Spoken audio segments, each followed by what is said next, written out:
I'm Haley B. Miller, and this is Ohio Politics Explained, a podcast where you give us 15 minutes and we give you all the news you need to sound smart and impress your friends. Welcome to another episode of Ohio Politics Explained. Today, we're discussing why Bernie Moreno got a Daily Show cameo, the latest drama in Ohio's pension system, a key endorsement against Issue 1, and why Larry Householder's campaign account is still active. With me today is Jesse Balmert. Thanks for having me. So our first topic is Moreno, who's in a competitive and also super important race against Senator Sherrod Brown. He's been less than eager to talk about abortion on the campaign trail, but some of his comments are coming back to haunt him. Let's start with what he said in Warren County last weekend. There's a lot of single issue, the left has a lot of single issue voters. Sadly, by the way, there's a lot of suburban women. A lot of suburban women that are like, listen, abortion's it. If I can't have an abortion in this country whenever I want, I will vote for anybody else. Okay, a little crazy, by the way, but especially for women that are like past 50, I'm thinking to myself, that's an issue for you. Oh, thank God my wife didn't hear that one.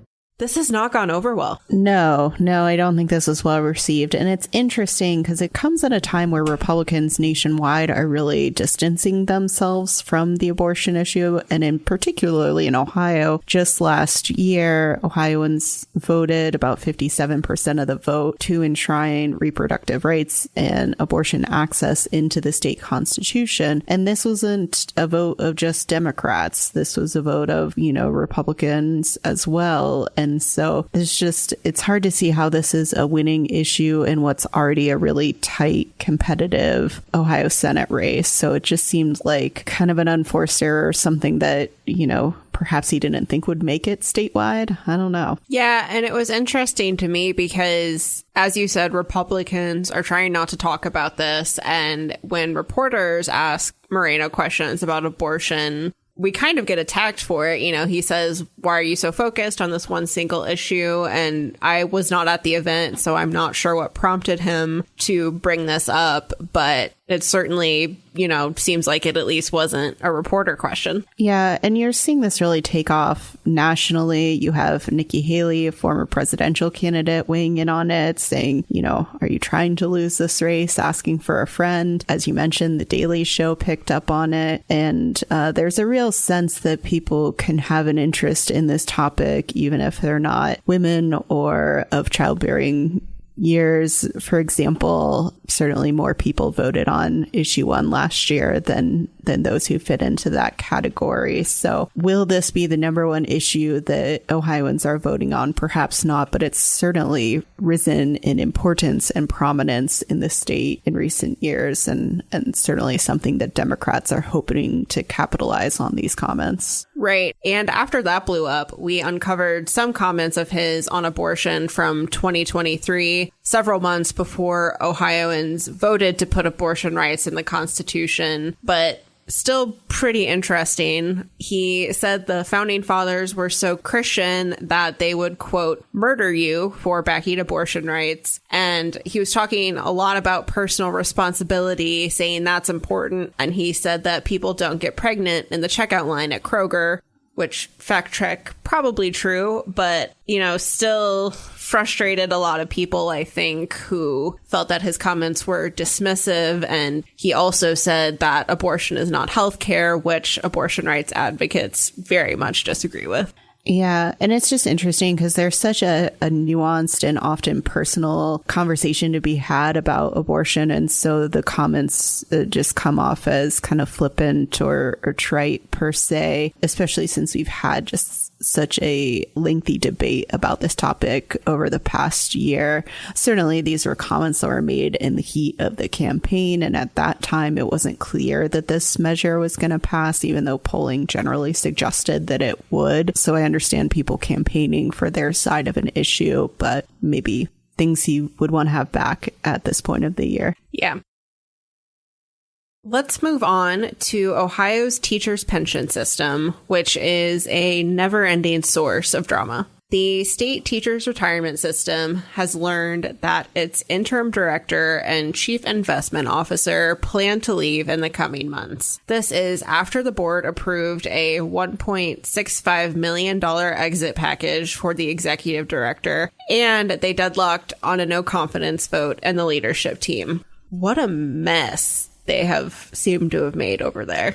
Yeah, I think that's the right word. It's just very messy, and it's hard to see how this is good for the SDRS and for the teachers who are counting on this money in their pension funds. It's just really destabilizing to have that many of your top figures turning over. I know when you look at a political campaign, for example, if there's a lot of turnover, that's generally a sign of like a culture problem, a bad culture. And I think that's more than obvious here that there's just a lot of people who are not agreeing on this board. And our colleague Laura Bischoff, I think, has done a really great job digging into all of the various issues that have happened. And it seems like there's probably more to come. Yeah, I mean, there's been fighting, it seems, over exactly how money is being invested. There are different factions who have tried to take over the board. Governor Mike DeWine has gotten involved in this. And, you know, I think when you see the word pension in a headline, it may not seem like the most exciting or important topic in the world, but a lot of people have money in, you know, this account. And, you know, to your point, it's being run by a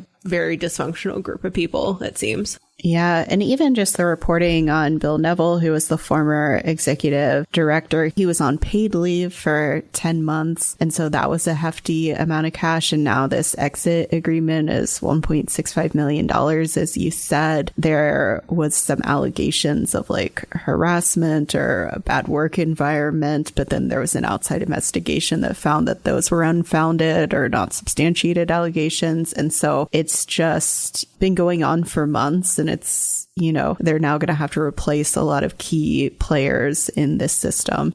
Our third topic is some good news for the anti-Issue 1 campaign. The powerful Ohio Chamber of Commerce decided to endorse a no vote on the proposed amendment, which would create an independent redistricting commission. In a statement, Chamber President Steve Stivers said its passage can make Ohio less competitive for business. But didn't the chamber back the previous redistricting proposals? Yeah, it's really interesting because Stivers, who it's worth noting is a former Republican member of Congress, he said that the current system isn't working either, that it's flawed. And so it almost reminds me of how Governor Mike DeWine has been approaching this, saying, hey, we don't really like the current system of redistricting, which relies on this 7-politician panel, but we don't like this new proposal either. And I know proponents of this measure are saying, you know, it's time to move on from politicians being in charge of this process, that they like their proposal of this 15-member citizen commission, probably about 5 Republicans, 5 Democrats, and 5 independents. And so I think there is a lot of criticism for the current way we're doing it, but some questions about whether Issue 1 is the right path forward, at least from groups like the Chamber. Do we know if this endorsement is going to come with money? Because I think the anti-campaign kind of needs it. They do. And I asked that question and the chamber did not immediately respond. They said that if they are going to donate, that would be disclosed publicly. I think we're really only going to get those campaign finance reports like a few weeks before election. So maybe we'll find out how much is being spent there. It's obvious that the yes side has significantly more money to make their case to voters. The no side has been doing some fundraising, for example, with the Speaker of the U.S. House. And I know Governor Mike DeWine has been, participating or at least tangentially involved. So Republicans are trying to raise money against this, but the group that's the kind of official no on one campaign, it wasn't the one printing the yard signs. That was the Ohio Republican Party. So you can just see a difference in cash flow there. The totally not at all confusing yard signs. Yes, if you can tell the difference between ban gerrymandering and end gerrymandering, congratulations. So I'm not sure if the yard signs are going to convince anyone this year. Let's wrap up today with Larry Householder, who is still apparently using money from his campaign fund. Attorney Scott Pollins paid his law firm about $116,000 out of householders' account to cover legal bills. Pollins is representing the former speaker in 2 cases pending before the Ohio Elections Commission and a civil case filed by Attorney General Dave Yost. We know campaign money needs to be used for campaign things. Does this fit the bill? Do we know? Yeah, I think that's the real question. Like, by all intents, Larry Householder is going to be in prison for maybe as many as 20 years. That was the sentence that he was given after this federal corruption trial was wrapped up. And so he's not running for anything in the near future, would be my expectation. And campaign money is supposed to be spent on campaigns for re-election or election or so forth. So I don't know if there's going to be any kind of probe into this. Certainly the attorney Scott Pollins, who is quite involved in Republican politics and ran for the Ohio House this past primary, has said that there's nothing wrong with this. It was also interesting to me because Larry Householder has been charged criminally by the state, by Ohio Attorney General Dave Yost, for using some of his campaign coffers to pay for his criminal defense in the federal case. And so that is at least ostensibly illegal. That's what's being debated in the Cuyahoga County Common Pleas Court. So, is there a difference between paying for your criminal attorneys versus your civil attorneys? I'm not a lawyer. Yeah, same. And we also got a little bit of an update as to how Householder is doing in prison. Sounds like mostly okay as you can be. Yeah, it sounds like maybe Pollins was referencing some health issues that Larry Householder had referenced. But other than that, I'm sure sitting in prison isn't anyone's particular preference. There are appeals going on for both him and for Matt Borges. And so we'll see what happens in those cases. And one more thing before you go. If you were already annoyed with Senate race ads, I have bad news for you. A group aligned with Mitch McConnell dumped another $7.6 million into the Moreno-Brown race. So just maybe unplug your TV. It's really unfortunate for my viewing of Ohio State football, but, we'll persevere. Go Buckeyes. Ohio Politics Explained is brought to you by the USA Today Network Ohio Bureau. You can check us out on X, formerly known as Twitter, @Ohio Explained.